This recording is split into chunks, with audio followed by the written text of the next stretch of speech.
కారం రంగు రుచితో ఉంటుంది. ఆచి మిరపపొడి అదరగొట్టే కారం రంగు రుచి.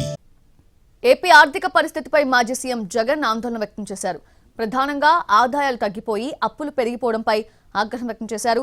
ఈ మేరకు కాగ్ నివేదికలను ఉటంకిస్తూ జగన్ ఎక్స్ వేదికగా ట్వీట్ చేశారు. రాష్ట్ర ప్రభుత్వ ఆదాయాలు భారీగా తగ్గి అప్పులు పెరిగిపోతున్నాయన్నారు. కూటమి ప్రభుత్వ విధానాలతోనే ఈ పరిస్థితి ఏర్పడిందని ఆరోపించారు. రాష్ట్ర ఆర్థిక పరిస్థితిపై కాగ్ నివేదికలు ఆందోళన కలిగిస్తున్నాయన్నారు. 2019 నుంచి 24 మధ్య తమ ప్రభుత్వంపై టీడీపీ, జనసేన పార్టీలు పదే పదే అబద్దాలు చెప్పాయని విమర్శించారు. రాష్ట్రంలో ఆదాయ వృద్ధి తగ్గిందని, అభివృద్ధి అనేదే లేదని తప్పుడు ప్రచారం చేశాయని మండిపడ్డారు.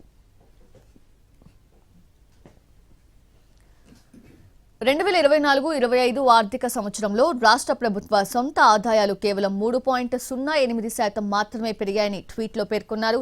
కేంద్ర ప్రభుత్వ ఆదాయాల వృద్ధి 12.04% పెరిగితే ఏపీ ఆదాయం భారీగా తగ్గిపోయిందని వివరించారు. కూటమి ప్రభుత్వం చెప్పినట్టు నిజంగానే ఏపీ ఆర్థిక వృద్ధి 12.02% ఉంటే మరి ఆదాయం పెరుగుదల 3.08 దగ్గరే ఎందుకు ఆగిపోయిందని ప్రశ్నించారు.